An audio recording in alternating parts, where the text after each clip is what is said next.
Good morning. രാവിലെ ചെടികൾക്കൊക്കെ ഇച്ചിരി വെള്ളം ഒഴിച്ച്, ഒത്തിരി ചെടികളൊന്നും ഇല്ല, ആകെ 2-3 ഉള്ളൂ.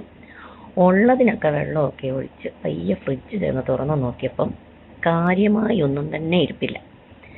എന്നാൽ പിന്നെ ഒന്ന് കടയിൽ പോയി സാധനങ്ങളൊക്കെ വാങ്ങി വരാമെന്ന് വിചാരിച്ചു. നമ്മുടെ തൊട്ട് താഴെ തന്നെ കടകളെല്ലാം ഉണ്ട് കേട്ടോ, റെസ്റ്റോറൻറ്റ്, അതുപോലെ തന്നെ സൂപ്പർ മാർക്കറ്റുകൾ എല്ലാം ഉണ്ട്.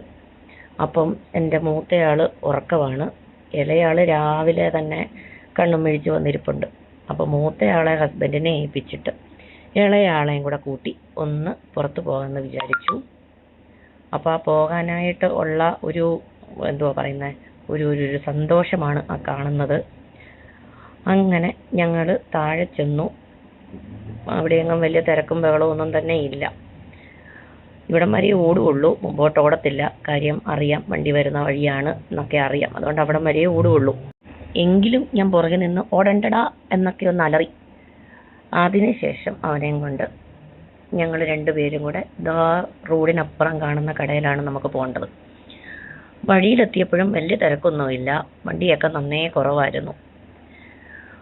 ഇനി ആ കടയിൽ കയറുന്ന വീഡിയോ ഒന്നും എനിക്ക് എടുക്കാൻ പറ്റിയില്ല, കാര്യം നല്ലയാൾ കടയുടെ ഫ്രണ്ടിലുണ്ടായിരുന്നു. അപ്പോൾ അവരുടെ പ്രൈവസിയും കൂടെ മാനിച്ച് ഞാൻ ആ വീഡിയോ ഒന്നും എടുത്തില്ല. വന്ന പാടെ ഒരു തൈരിൽ ഞാനങ്ങ് കൈവച്ചു. നല്ല തൈരാണ് കേട്ടോ, വലിയ പുളിയൊന്നുമില്ല, ഫുൾ ഫാറ്റാണ്. അപ്പം തൊട്ട് ഒരാൾ തുടങ്ങിയതാണ് ഐസ്ക്രീം വേണമെന്നും പറഞ്ഞ്. അവൻ്റെ വിചാരം ആയിരിക്കുന്നതെല്ലാം ഐസ്ക്രീമാണെന്നാണ്. ഒരുവിധം അവിടുന്ന് പറഞ്ഞ് സമാധാനിപ്പിച്ച് ഞാൻ ആ ശകടവും മുന്തിക്കൊണ്ട് വേഗം മാവിരിക്കുന്ന ഭാഗത്തോട്ടെത്തി. ഞാൻ പൊതുവെ വാങ്ങുന്ന നാഷ്ട എന്ന് പറഞ്ഞൊരു ബ്രാൻഡിൻ്റെ ദോശ ബാറ്ററാണ്, പക്ഷേ അതിന്ന് എന്താണോ ഇവിടെ കണ്ടില്ല. എന്നാൽ പിന്നെ ഈ ഇരിക്കുന്നിടത്തൊന്ന് പരീക്ഷിച്ച് നോക്കാമെന്നും വിചാരിച്ച് അതൊരെണ്ണം എടുത്തു. പിന്നെ കുറച്ച് ഫ്രൂട്ട്സ് വാങ്ങാനായിട്ട് പോയി. ഇവിടം വരെ ഒരു കുഴപ്പമില്ലായിരുന്നു. അതിനുശേഷം ഈ ABCD ചൊല്ലിയിരിക്കുന്ന മഹാൻ ഒരു വഴക്കങ്ങോട്ട് തുടങ്ങി. ഞാൻ കിട്ടിയതെല്ലാം വാരിക്കെട്ടി ഓടി വീട്ടിലെത്തുമായിരുന്നു. അതുകൊണ്ട് ബാക്കി വീഡിയോ ഒന്നും എനിക്ക് ഷൂട്ട് ചെയ്യാൻ പറ്റിയില്ല, ക്ഷമിക്കുമല്ലോ അല്ലേ. അപ്പോൾ അടുത്ത വീഡിയോ ആയി വീണ്ടും കാണാം. Bye bye.